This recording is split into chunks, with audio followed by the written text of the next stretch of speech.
Hello everybody, I'm the Chef Boo, and I love music made with Hatsune Miku.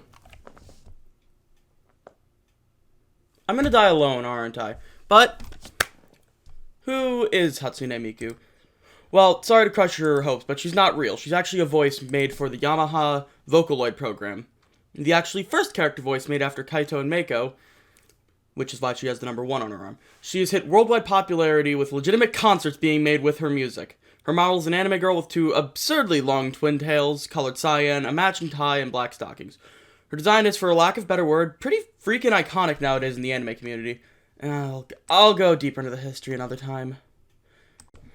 However, I did not mention the rhythm games made with her music. Project Diva was a rhythm game series that began in 2009 on the PlayStation Portable. I could not find my copy of the first game, so here's the second game for reference. It's been going strongly ever since, with last year actually there being a port of Megamix from the Switch to the PC, and I wouldn't really say any of them are bad, except maybe Diva X, but that one was just okay. But today, I'm wanting to discuss the first one in what I would like to call the HD series, Project Diva F. Need to get used to this camera.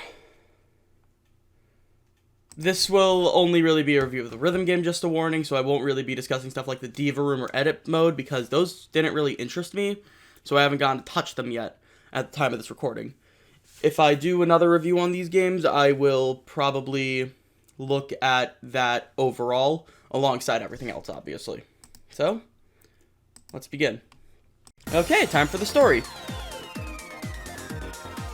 Okay, so yes, there's an opening cutscene that shows us all 6 of the characters: Kagamine Rin, Kagamine Len, Megarine Luca, Hatsune Miku, Kaito, and Mako. But there is no story in these games except for Diva X. We are not talking about that today. We're talking about the other letter.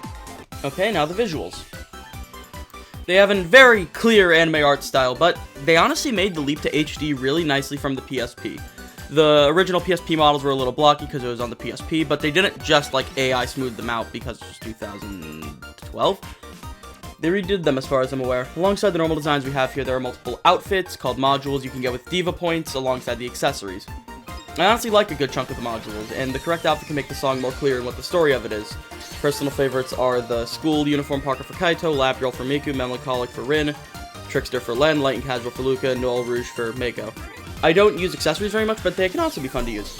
Alongside the modules for the songs, there are some that are just neat designs, like the school uniform parka I mentioned, as well as references to other Sega series, like the Phone New World style for MMORPG Addicts Anthem being a reference to Phantasy Star Online, and Apprentice Magician being a reference to Aro from Puyo Puyo. As well as the 3D models and the clean UI, there are over 100 art pieces used as the loading screens. I actually really like this choice because it makes them not as terrible to sit through. Most of the pieces do look really nice, and I would have rather had that than the stock images we have currently, or the nothingness in Diva X! Alongside the visuals, there's always music. Now I should discuss that, but I'm going to mix that directly into the gameplay. The game's simple, hit the notes to the beat, like any rhythm game. That's pretty obvious, it's why the genre works, but it does one thing differently from the others. The notes are not on a single track. They come from anywhere off screen to the targets, and you need to press the inputs on time, which is shown with an arrow. Those can be good if you're just starting out. I think that makes it stand out from other rhythm games pretty well, since it actually adds a bit of challenge. Other than that, you press the corresponding button or D-pad direction for the buttons, such as circle or right on the D-pad. Press both the buttons and D-pad for the arrows, and new to this game, smack the analog sticks to hit the stars. Fun, right? Yes, it is. There are 2 types of special events, technical zones and chance time. Now for Mario Party. Technical zones are harder than the normal song, but if you complete them without missing any notes, you'll get a score bonus, which is good for your ranking at the end. And chance time actually works really differently. You can't lose health in it. If you need help, you can just chill there for a bit, but you still want to do well in it, because they end with a star target that if it's fully filled up and you hit it, you get a change to the video in the background, which is necessary for one of the platinum trophies if you're a platinum hunter.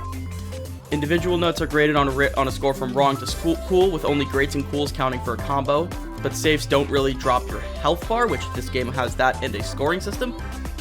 Bit of a weird choice, but okay. Total songs are not rated on score, but on accuracy. You get full accuracy by just not missing any notes. You don't need to get perfect notes on every single one. Rating is on a scale of dropout to perfect. Dropout is when your health runs out, but lousy is used when you don't pass the song but make it to the end. Again, This is one of the harder rhythm games, as I mentioned.